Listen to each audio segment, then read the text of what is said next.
보이지 않는 것, 이해하지 못하는 것은 지나친 공포를 낳는다. 책을 읽는다는 것은 보이는 것과 이해하는 것을 넓혀 공포를 줄이는 것이다. 본인이 운전하는 차를 타며 멀미를 하는 사람은 없다.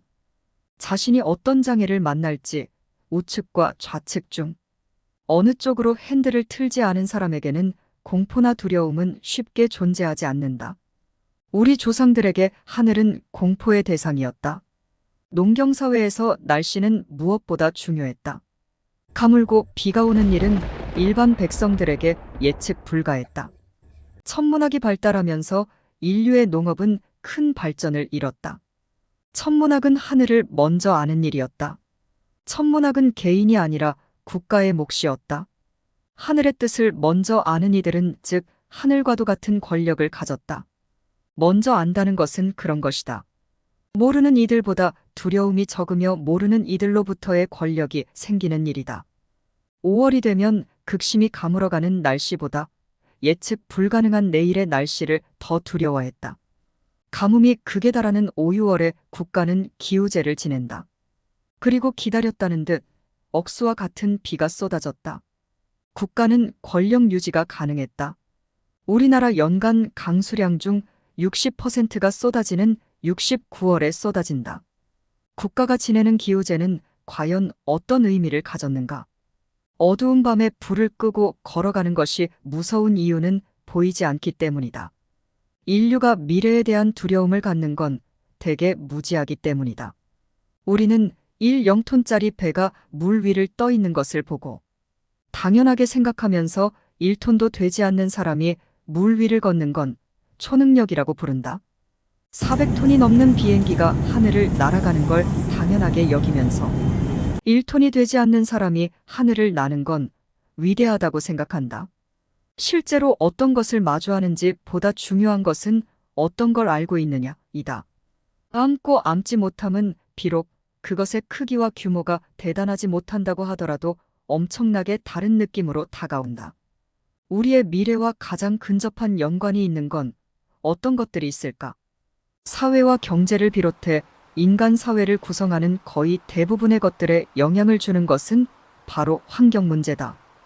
요즘처럼 환경 문제가 이슈화된 적도 없었다. 1020년 전까지 환경 문제란 과학 잡지에서 다루는 공상의 이야기에 가까웠다. 지구온난화와 식수 부족 문제, 식량 부족 문제의 글은 정치, 경제와 맞닿아 있기보다는 SF 영화나 소설에 맞닿아 있다. 이제 우리는 어렵지 않게 환경에 관한 이슈를 접하곤 한다. 친환경 산업 기업에 큰 투자를 하고 국가 정책도 환경이 크게 좌우하곤 한다. 환경을 대하는 우리의 자세는 공포에서 시작하지만 점차 여러 주장과 생각이 대립되며 많은 이야기를 만들어낸다. 이것의 중요한 이유는 막연한 두려움에서 조금씩 무지의 영역이 거쳐간다는 사실이다. 먼저 이것에 관심을 갖고 알매 영역으로 넘어간 사람들은 두려움과 공포에서 벗어나 대중에게 권력을 갖는다. 어린 시절 봤던 뉴스 기상일보에서 캐스터는 내일은 비가 올 예정입니다. 라는 이야기를 하곤 했다. 하지만 요새는 강수 확률이 70% 정도로 예상됩니다. 로 수정됐다. 태풍의 경로 또한 콩알만한 점에서 시작해 원뿔 모양으로 커져간다.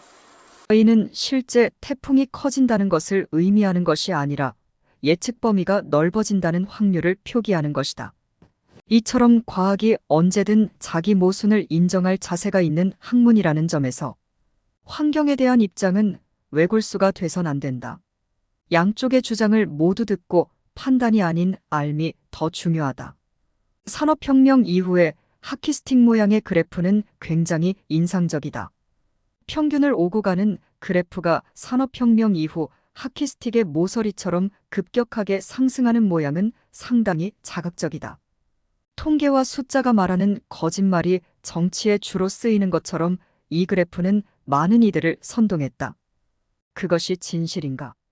거짓인가를 떠나 분명한 것은 우리 인간이 소비와 생산 과정에서 경각심을 가질 필요가 있다는 것은 분명하다.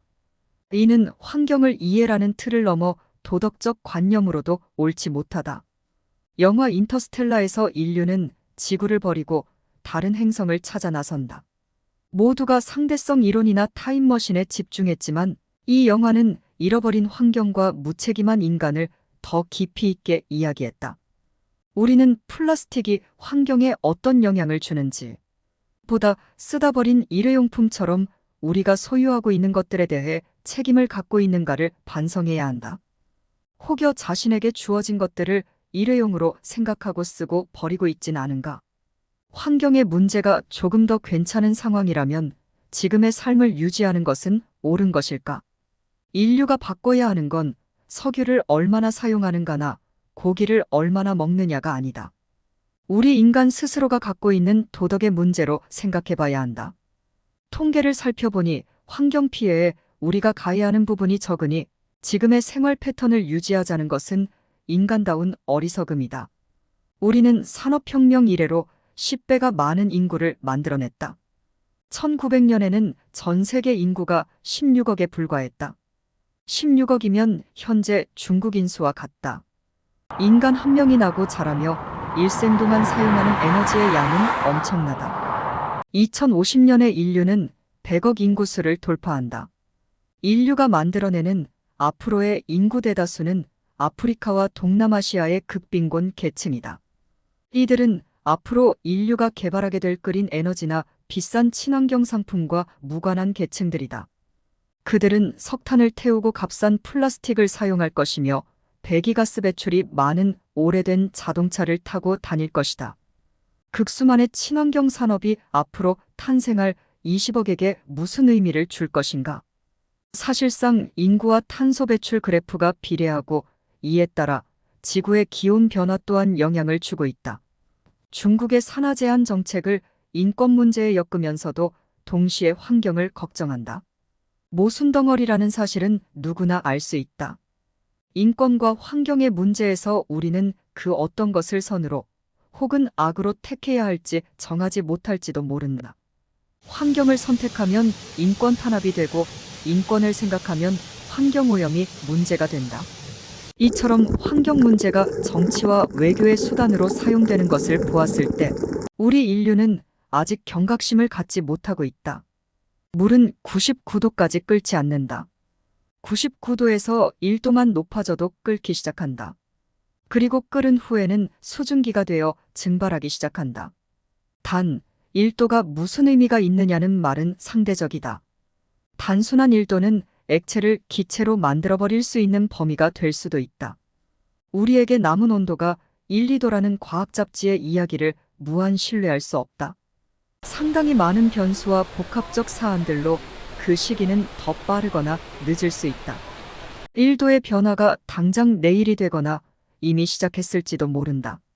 만약 그 티핑 포인트를 넘어서는 순간 액체가 기체가 된 것처럼 우리가 지금껏 겪었던 것들과 다른 상황을 겪게 될 것이다. 우리 인간은 역사에서 과학을 만나며 세상에 대한 오만한 자세를 갖게 됐다. 모든 문제에 해답이 있을 거라는 착각, 그것이 그렇다. 가령 불을 얼리는 법이나 얼음으로 종이를 태우는 법처럼 세상에는 정답이 존재할 리 없는 문제들도 상당히 많다. 우리가 환경을 대하는 태도는 어쩌면 정답 없는 문제일 수도 있다. 정답이 없는 문제는 가차없이 내려쳐질 오답의 회초리를 담담하게 맞이하는 수밖에 없다. 여기서 우리가 가져야 할 자세는 어차피 이렇게 된 거 끝까지 가보자가 아니라 어떤 결과가 나오던 우리를 위해 변해보자에 가깝다. 우리는 모르는 사안에 더 큰 두려움을 갖는다. 두려움을 없애는 방법은 아는 것이다. 알기 위해선 관심을 가져야 한다. 그리고 스스로의 자세를 살피며 지금과는 다르게 변해가는 것이다.